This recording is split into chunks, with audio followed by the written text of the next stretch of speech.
de la formation présentielle à la formation en ligne. Vous êtes formateur professionnel ou donnez de temps à autre des formations sur un sujet dont vous êtes considéré comme un expert et vous souhaitez désormais transformer cette formation en formation e-learning. Alors, retrouvez 3 astuces dans cette vidéo pour transformer rapidement une formation présentielle en module e-learning. Bonjour à vous, je me présente. Je suis Louise de LearnyBox et je suis moi-même une infopreneuse qui gagne sa vie grâce à cet outil complet qu'est LearnyBox. Si vous voulez découvrir cette plateforme pour vous lancer et commencer à gagner de l'argent sur le net, découvrez leurs services via la formule gratuite sur leur site internet. Que votre organisation soit totalement convertie au e-learning ou qu'elle l'utilise provisoirement pour dispenser la formation jusqu'à ce que les choses reviennent à la normale, la Covid-19 a clairement montré que les programmes de formation que nous concevons, en particulier ceux en présentiel dans les programmes, doivent être suffisamment flexibles pour s'adapter rapidement à une livraison asynchrone et en ligne. Alors, comment procéder ? Voyons ensemble 3 conseils pour structurer votre matériel de formation actuel pour une utilisation indépendante, afin de vous assurer que le module e-learning que vous créez est amusant, engageant et efficace. Premièrement, concentrez-vous toujours sur les résultats.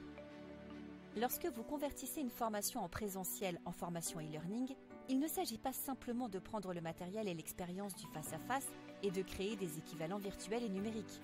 Avant de commencer à importer les diapositives PowerPoint dans une application et de cliquer sur « Publier », prenez le temps de réfléchir à ce que les apprenants sauront faire après avoir suivi cette formation.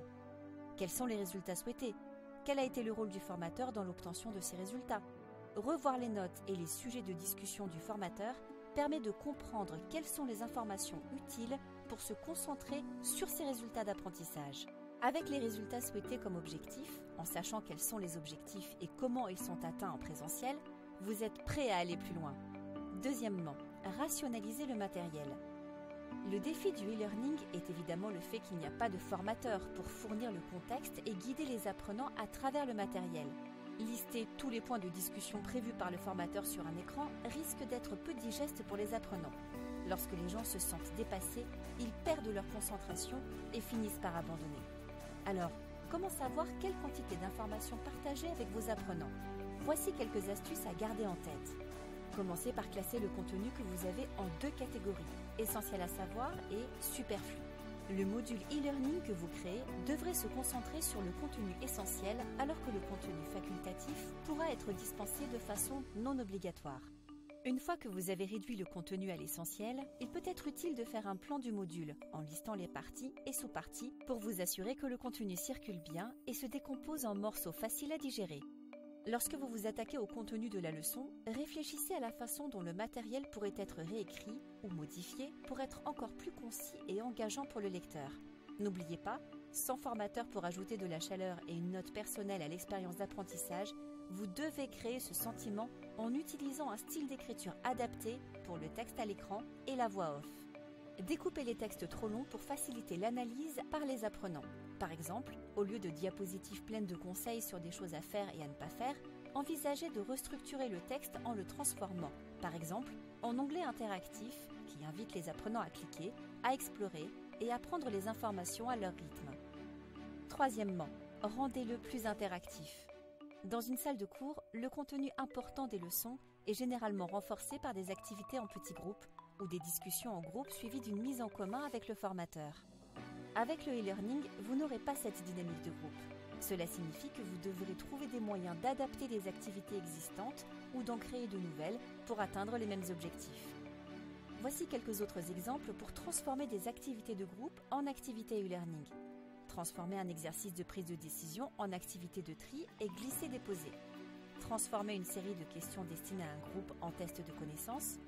Transformer un exercice de réflexion individuelle en un exercice de comparaison et d'opposition.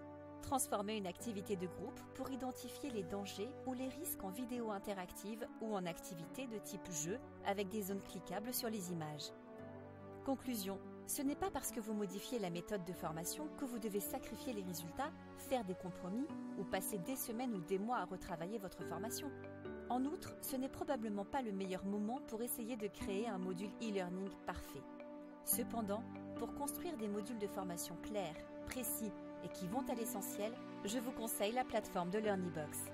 Elle réunit l'ensemble des outils en ligne pour se lancer rapidement et avec simplicité sur le net. Site internet, campagne de mail, tunnel de vente, webinaire, que cela soit pour vendre des e-books, des audios, des formations vidéo en module long ou micro, tout est fait pour que vous réussissiez.